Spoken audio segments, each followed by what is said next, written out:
particular point of reverse engineering as well. Pipeline in, trucking, but essentially that pipeline running from the anchor at Grangemouth all the way up, people will be able to connect, such as Peterhead Power Station, providing low carbon electricity.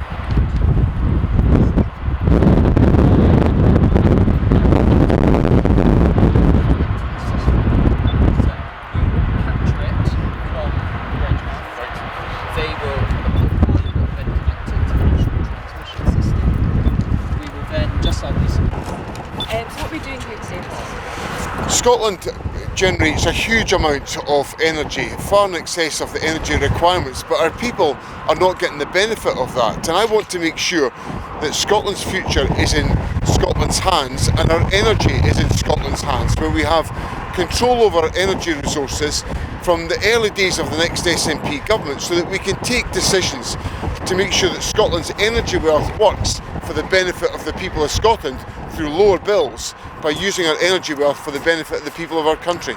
What I want to make sure is that in the early days of the SNP government, after the election, we get control over energy policy so that we can start taking decisions that mean the energy wealth of Scotland can be used for the benefit of the people of Scotland. Just now, our energy wealth is being siphoned off by the United Kingdom, and people in Scotland who can see that we're generating a huge amount of renewable energy. We've got huge potential in every energy source, and we're not getting the benefit of that in Scotland today. And we need to get that by making sure that Scotland's energy is in the hands of the people of Scotland. I want to make sure that we use the power of this election to put the control over Scotland's energy in the hands of the people of our country. Everyone can see that we're generating a huge amount of renewable energy in Scotland. We've got enormous energy production coming in Scotland. I want to make sure that's used for the people of Scotland, and it's vital that we get that into the hands of Scotland as a consequence of this election. I've set out, in response to the issues that have happened in the last week, the steps that have been taken to review independently the SNP's complaints handling process. Now that, of course, that work has been undertaken already by the SNP, but I want to make sure that we've got independent scrutiny so that it's as appropriate and as strong as it possibly can be. Obviously there's been ongoing criminal proceedings, so now they've concluded, we have in place that review, and the SNP has taken the steps that are required to be taken. I set out last week that the SNP will undertake independent scrutiny of the way in which complaints are handled. We did an exercise in 2022.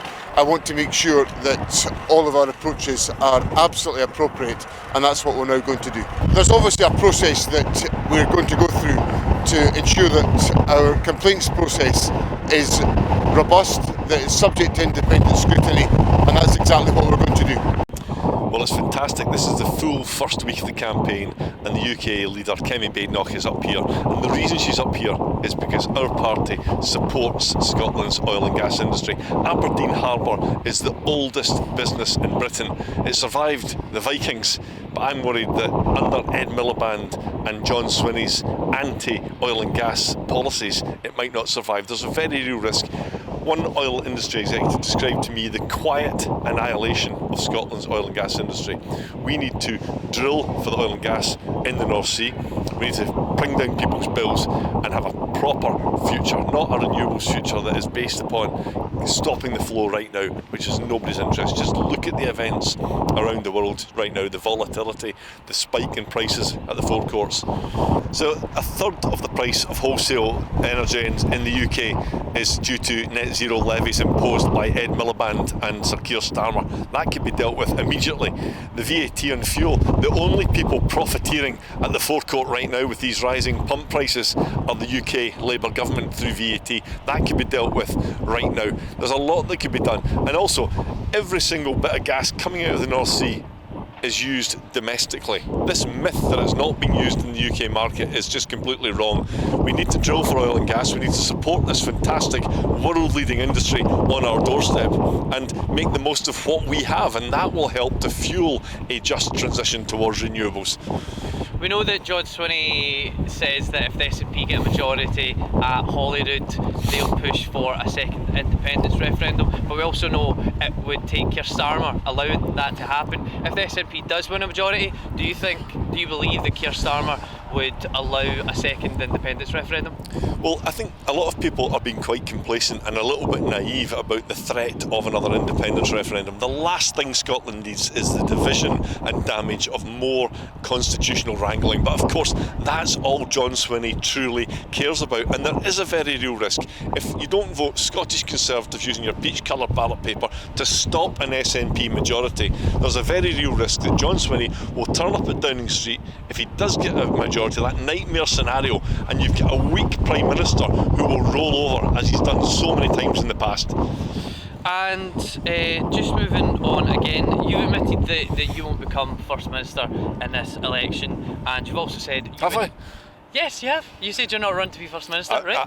What I've said is, look, I'm an optimist. I know that our party has the people and the plans, the best interests of Scotland, it's credible, costed plans. But in all likelihood, I and many of the other party leaders in Scotland aren't likely to be First Minister. But that doesn't mean that we can't make a difference. That doesn't mean that we can't put forward a proper vision. We've had 25 plus years of a failed left-wing consensus at Holyrood, where taxes have only ever gone up, benefits are now out of control, and we're being honest with the people of Scotland. We want to reduce the cost of living in this election and hold the SNP's feet to the fire, and crucially stop that majority that John Swinney is already saying is nailed on. Okay, you've said that about your chance of being First Minister. You've also said you'd never vote for an SNP First Minister. You were saying that just there. I mean, realistically, that's you saying to Anna Sarwar, I'll help you get into Bute House, isn't it? Anna Sarwar might want to help me. The point is, I will never put an SNP government into a position. I'll never vote for an SNP First Minister. But you'd vote for a Labour government, or you at least abstain to let them get? Scotland has suffered almost 20 years under the SNP. They've made a complete mess of this country. Their dismal record needs called out, and we need to get them out of power. And that's what I'm working tirelessly to do. What I'm not going to do is start speculating on theoretical outcomes, because if people start hearing that, they might think, well, why bother voting for them if they're only going to support another party? The point is that people need to see that we've got a common sense Conservative platform policy which shows that we're interested in reducing people's bills, reducing the cost of living, and reducing taxation. We've got a costed plan to do so, and that starts by dealing with the SNP's sky high and soaring benefits bill.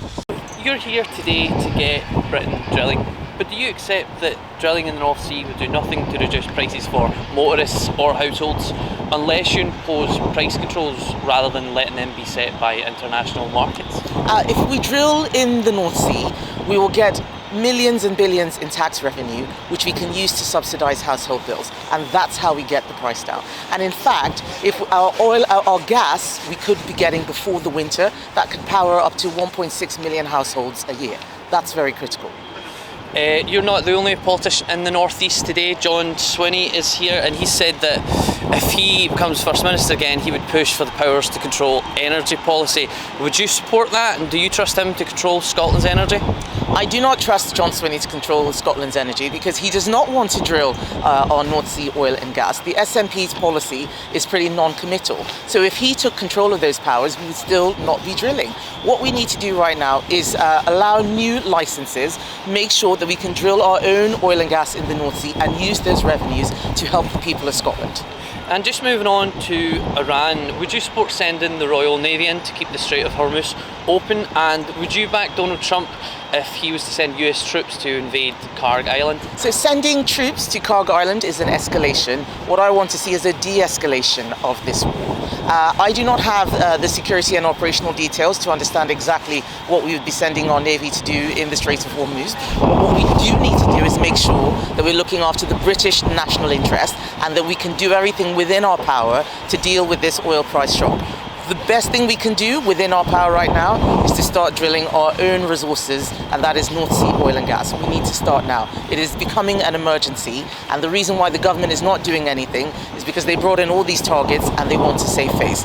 We cannot allow the whole country to suffer to save Ed Miliband embarrassment. Just quickly, sorry, on your plans to make energy cheaper, When would Brits see their energy bills be reduced, and how much by?